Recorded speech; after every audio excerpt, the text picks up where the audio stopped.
Nasib Anggi Anggraini, pengantin asal Bogor, Jawa Barat, kini masih belum jelas. Pasalnya setelah kabur menemui mantan kekasihnya di Jakarta, ia diceraikan oleh sang suami Fahmi Husaini. Fahmi pun enggan melihat lagi perempuan yang telah mengkhianatinya tersebut. Menurut kerabat, Anggi tak berani pulang ke rumah keluarganya di Ranca Bungur karena malu. Saat ini ia dikabarkan tinggal di sebuah rumah kontrakan di Jakarta.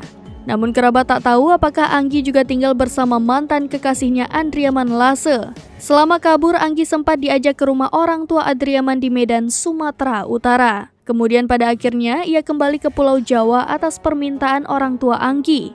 Mengutip Tribunnews.com, hingga saat ini Andriaman Lase juga belum jelas apakah akan menikahi perempuan asal Bogor tersebut.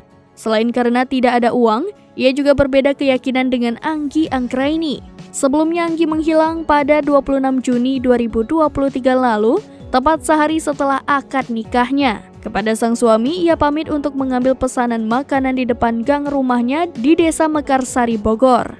Namun tak disangka, Anggi justru menemui mantan kekasihnya di Jakarta. Perempuan berusia 21 tahun itu mengaku sudah menyesali perbuatannya.